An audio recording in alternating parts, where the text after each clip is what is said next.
Meanwhile, A few moments later.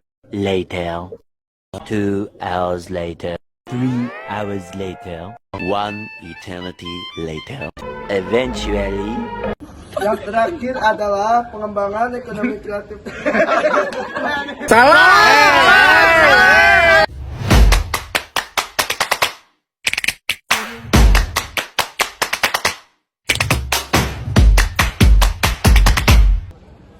Assalamualaikum warahmatullahi wabarakatuh. Saya Rafi Pasha Ramadan, saya Arif Muzaki. saya Ritya Kafi. Saya Fabian Nugraha. Saya Salim Nurjunita. Saya Marhen Julian.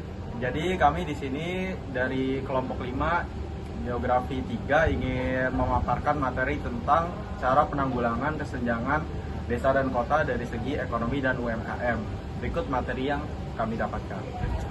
Di sini saya akan menjelaskan tentang meningkatkan kegiatan ekonomi melalui pembinaan UKM. Pendahuluan, penjelasan detail usaha pemerataan desa kota melalui meningkatkan kegiatan ekonomi. 1. Pendahuluan, latar belakang kesenjangan ekonomi antara desa dan kota. Kesenjangan ekonomi antar desa dan kota merupakan masalah yang telah lama dihadapi oleh banyak negara, termasuk Indonesia. Beberapa faktor penyebab antara lain: 1. Perbedaan infrastruktur dan signifikan. 2. Keterbatasan akses terhadap pendidikan dan pelatihan di desa. 3. Kurangnya lapangan pekerjaan di daerah desa. 4. Urbanisasi yang tidak terkendali.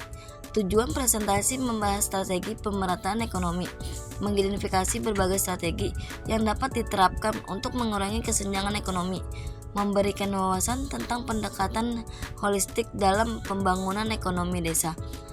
Yang terakhir, menunjukkan pentingnya sinergi antara berbagai pemangku kepentingan dalam upaya pemerataan ekonomi. Jadi cara mengatasi yang pertama itu dengan cara pengembangan jaringan telekomunikasi di pedesaan. Langkah ini strategis dan mendesak untuk mengatasi kesenjangan digital antara wilayah desa dan kota. Melalui penyediaan layanan internet yang terjangkau dan stabil, masyarakat desa dapat menikmati berbagai manfaat transformatif seperti kemudahan mengakses informasi, pengetahuan, dan layanan pendidikan online yang dapat meningkatkan kualitas hidup mereka.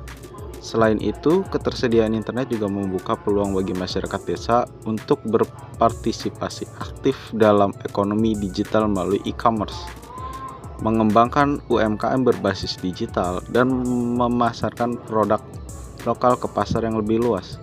Program ini juga mendukung digitalisasi layanan pemerintahan desa, telemedis, dan akses kesehatan jarak jauh, serta memfasilitasi komunikasi yang lebih efektif dengan kerabat di kota.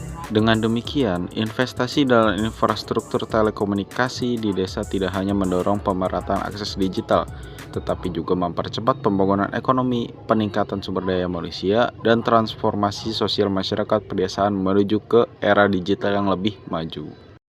2. Peningkatan akses pelatihan. Pelatihan keterampilan yang disesuaikan dengan potensi lokal sangat penting untuk meningkatkan kapasitas ekonomi masyarakat desa ini. Melibatkan: 1. Identifikasi potensi lokal, menganalisis tren pasar dan permintaan produk lokal, merancang program pelatihan dan relevan dengan kebutuhan lokal, menyediakan pelatihan dalam berbagai bidang seperti pertanian, kerajinan, pariwisata, dan teknologi, menjalani kerjasama dengan perusahaan untuk program magang. Manfaat dari pelatihan ini meliputi peningkatan produktivitas dan daya saing produk lokal, menciptakan lapangan pekerjaan baru di desa, meningkatkan inovasi dan kreativitas dalam pengembangan produk lokal. Di poin ketiga ada pemberdayaan UMKM, pelatihan manajemen usaha dan keuangan. Pelatihan ini bertujuan untuk meningkatkan kapasitas pengusaha UMKM dalam mengelola bisnis mereka, meliputi perencanaan bisnis dan strategi, manajemen keuangan dasar seperti pembukuan, arus kas, dan penganggaran. Poin selanjutnya ada pemasaran dan branding produk, dan manajemen operasional dan sumber daya manusia. 4. Fasilitas perizinan dan sertifikat untuk melibatkan upaya untuk mempermudah UMKM dalam memperoleh legalitas usaha dan standar produk, termasuk penyederhanaan proses perizinan usaha, pendampingan dalam pemperolehan sertifikat halal atau BPOM atau standar mutu lainnya, dan yang terakhir memberikan informasi tentang regulasi dan standar produk.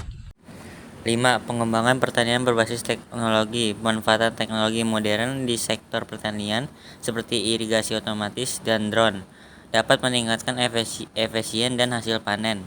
Pertanian berkelanjutan juga didorong untuk menjaga lingkungan. Yang pertama, peningkatan hasil dan efisien. Yang kedua, pengurangan biaya operasional. Yang ketiga, daya saing produk meningkat.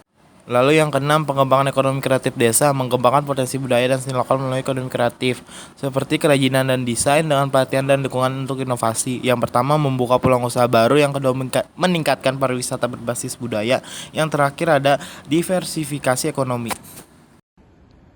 Jadi dari materi yang kami sampaikan, kami mendapatkan kesimpulan ada 6 poin. Yang pertama akan dibacakan oleh Marhen. Jadi kesimpulan yang pertama adalah kesenjangan ekonomi antara desa dan kota masih menjadi tantangan besar di Indonesia. Jadi kesimpulan yang kedua yaitu cara menanggulanginya dengan cara meningkatkan kualitas internet di desa. Jadi dengan mudahnya akses internet di desa, masyarakat mendapatkan informasi yang lebih luas di luar supaya meningkatkan ekonomi mereka. Yang ketiga, peningkatan akses menjadi kunci sumber daya manusia. Kesimpulan yang keempat, pemberdayaan UMKM bisa dilakukan melalui pelatihan manajemen keuangan dan memfasilitasi sertifikasi produk. Kesimpulan yang kelima, pengembangan pertanian berbasis teknologi menjadi solusi penduduk desa. Kesimpulan yang terakhir adalah pengembangan ekonomi kreatif desa menjadi pendekatan penting dalam diversifikasi ekonomi pedesaan. Dengan mengembangkan potensi budaya dan seni lokal, desa dapat menciptakan peluang usaha baru dan meningkatkan daya tarik pariwisata. Sekian dari kelompok kami, kurang lebihnya mohon maaf. Wassalamualaikum warahmatullahi wabarakatuh.